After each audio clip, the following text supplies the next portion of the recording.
Est-ce que parfois il y a des sujets difficiles? Vous sentez que le débat est... On disait qu'on note qu'il peut y avoir des professeurs, il y a de plus en plus soit d'autocensure, soit de crainte. C'est comment vous l'appréhendez? Ouais.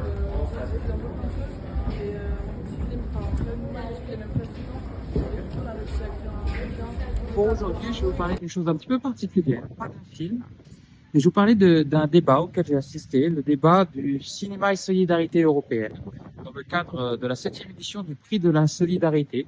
C'était organisé sur la plage réservée au CNC, enfin la plage, sur le stand du CNC qui était placé sur des plages de Cannes. Ça, on n'en parle pas souvent, je trouve.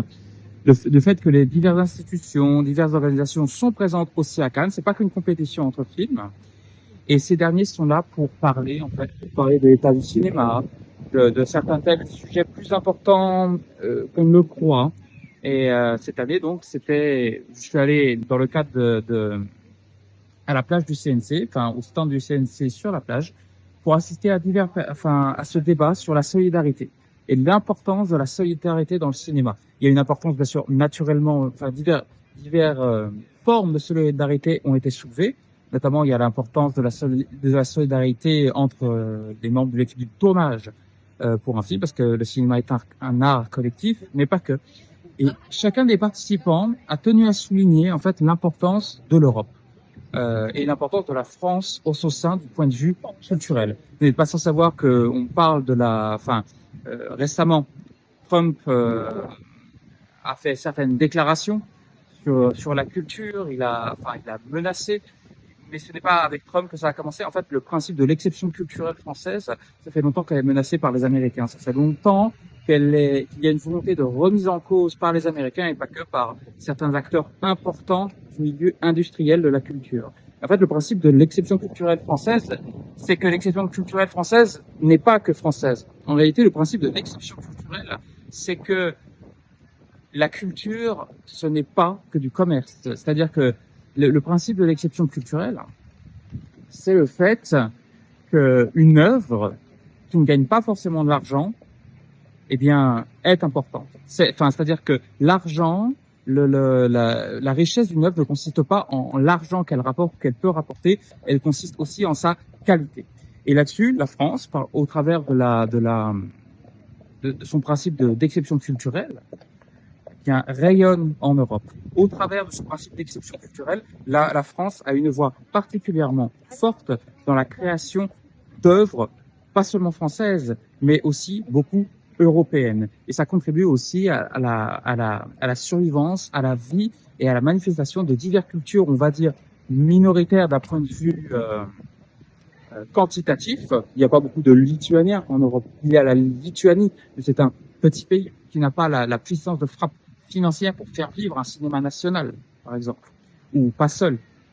Et ce genre de cinéma, de cinéma, on va dire, minoritaire, est notamment aidé par la solidarité induite par cette exception culturelle. C'est-à-dire que parce que on considère que des petits films ou des films pauvres sont en réalité riches par leur qualité, il faut financer ces films. Et la France c'était ce qui résultait de ces débats, le fer de lance de cette manière de concevoir la culture. Et ce faisant, elle est le fer de lance d'une culture européenne. Tout n'est pas qu'argent. En fait, que la richesse, ce n'est pas que l'argent. Ne peut être réductible à l'argent.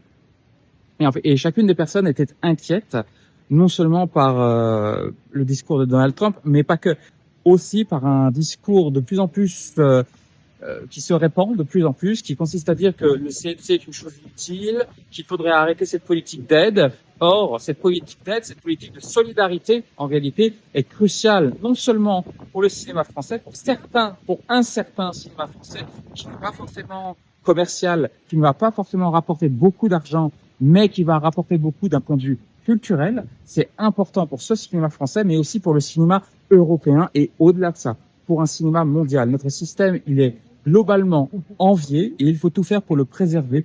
Il faut ne jamais baisser sa garde et s'agiter toujours et être vigilant pour pouvoir préserver ce système qui dure depuis une 60aine d'années. Aussi, dans le cadre donc de ce festival, on a parlé de la solidarité par rapport à la jeunesse. Il a beaucoup été question de jeunesse, de l'importance de la jeunesse, du fait que cette jeunesse, c'est sur elle que repose en fait l'idéal européen, aussi l'idéal, enfin, d'un certain cinéma, d'un certain rapport à la culture. Et donc, on a projeté un film qui a été sélectionné parmi 30 films de jeunes. On a montré un court-métrage d'une équipe de jeunes qui avait pour particularité en fait c'était un premier court-métrage. Il y a eu plusieurs contraintes. Il n'y avait pas d'aide professionnelle. Les jeunes étaient tout seuls pour faire du cinéma. Ça devait parler de la tolérance et c'était 3 minutes maximum avec une citation de film. Et donc on a eu droit à un film ironique, satirique. C'est l'histoire d'un dîner en 3 minutes. Une jeune fille invite ses amis à dîner et en fait la religion du pays ou de la zone, c'est le pastafarisme, soit la religion des pâtes. Or, la jeune fille qui a invité ses amis à dîner n'est pas pastafariste. Et quand il le réalise, il se montre intolérant et quitte la table. Et en fait, ce qui est ironique et pas mal, le film avait plein de défauts au niveau sonore ou visuel, mais le scénario était intelligent, c'était prometteur. En fait, ce que ça montre, il y avait un côté ridicule à discriminer cette jeune femme parce qu'elle ne croyait pas au pastafarisme, parce que le pastafarisme avait tout d'une bêtise, si je puis dire, d'un truc complètement aberrant. Et quelque part, ça fonctionne en miroir.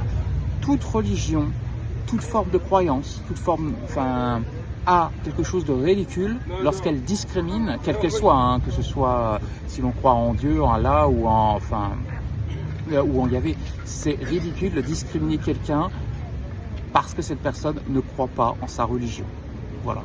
En gros, c'était le principe de ce film. Il était bourré de petits gags, de petites tournures de phrases, et c'était assez intelligemment écrit. Et l'intelligence de l'écriture compensait en fait les manques esthétiques du film, ce qui est encore une fois des manques normaux puisque c'était fait par des jeunes qui n'avaient absolument aucune expérience et dans les films n'avaient pas le droit de recourir à des professionnels du cinéma pour le tourner.